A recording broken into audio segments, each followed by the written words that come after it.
So I got an inquiry from one of our beloved puppy raisers here at Hawaii Fido. And what she wanted to know was, how do we start crate training a dog? In other words, she's done some puppy raising with us, but these are really, really young pups. I would say 3 to 4 months. And they have no experience in anything, never been in a crate before, barely even know their sits and their downs.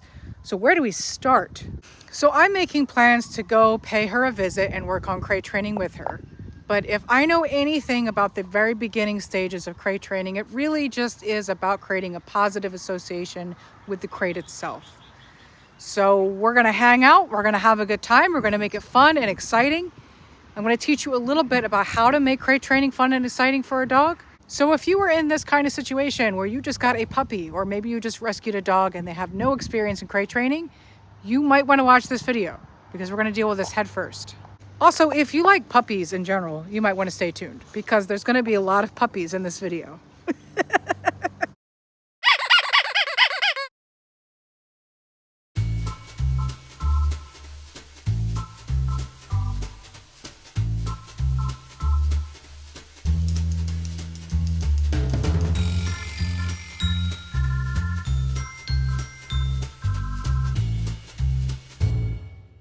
So when I arrived, the puppies were already outside playing, having a good time, which is exactly what I want because I want to create a positive association with this crate. How am I going to do that? I can do that by actually just putting the crate in the center of all this play and seeing if they interact with it. Now, trainers would call that shaping or free shaping a behavior. So in order to understand this whole process, I'm going to explain to you a little bit about shaping and free shaping a behavior and how all that works. Shaping a behavior is when I reward for approximations to a desired behavior. So in this particular case, we're going to work with a crate, but let's just say it's a down or a sit, right? I might lure them into a sit and then reward as soon as they get into a sit. Or I might lure them into a down and then reward as soon as they do a down. Now, free shaping is the more extreme of that. So free shaping is I will sit there and I will wait until they do a sit. And as soon as they sit, then I reward. And eventually they just figured out at their own free will that they'll just sit because they know that sitting is associated with a reward. Why would a trainer do such a strange technique? Doesn't this take too long? Yeah, probably sometimes, but I have found it to come in handy when I'm working with a dog that I can't touch. In other words, maybe it's an abuse case where the dog has been severely abused and they're shaking in the corner and I can't even come near them. When it's a case like that, yeah, I will use free shaping because then I can reward as soon as they sit. And once I reward, they also know that I'm not a threat. And by this time, I've probably sat in the room with them for a long period of time. And so they've kind of gotten to know my scent, my demeanor, my attitude, who I am. And so as soon as I reward for sitting, they're going to start to want to do that sit more. Now, when it comes to puppies, typically I'm not worried about extreme abuse cases, although that isn't to say that people don't abuse puppies. But in this particular case, these are service dogs, and we're trying to create, again, a positive association with this crate. So I'm going to use these free shaping techniques to try to create this positive association in this play group. So what do?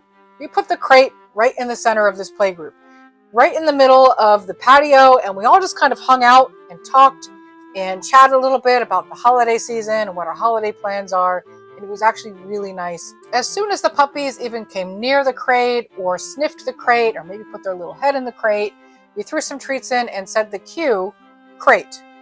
Now we want this cue to actually mean something. We're not just saying it just to say it.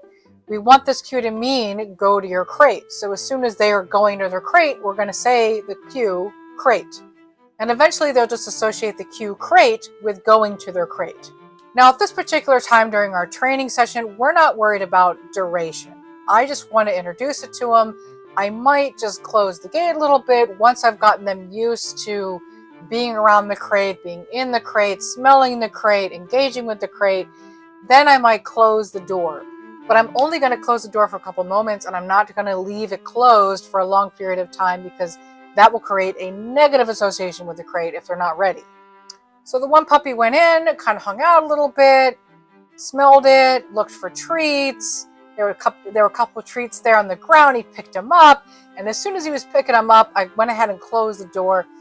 And to my surprise, this puppy actually did really good. Kind of like looked around frantically for a moment, but then figured it out and did a sit. And as soon as they sat, I unlocked the door and let him out. Now, the reason why this is important is because if you are the type of dog parent who opens up the crate every time your dog whines, every time your dog scratches at the crate, every time your dog makes a fuss in the crate, they're going to learn to make a fuss in the crate every time they want to get out of the crate. So they have to learn how to do a sit and be quiet anytime they want to leave the crate.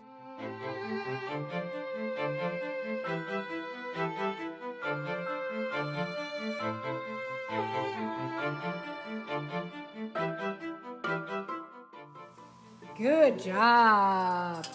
Good job. This is going to build up that duration, but again, we're not worried about that yet.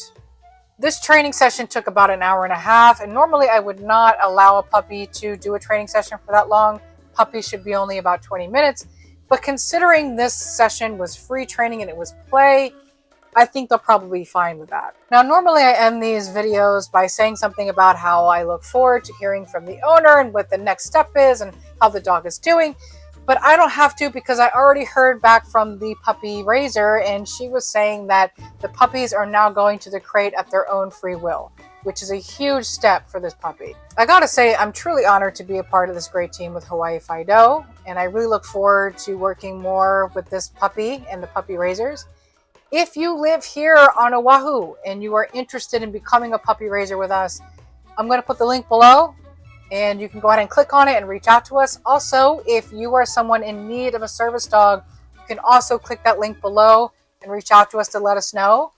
All you have to do is fill out the form there and let us know exactly what type of service the dog will be filling, and we will reach out to you as soon as possible. So I look forward to hearing from you guys, and I also look forward to giving you guys more information about how the crate training is going with these new puppies.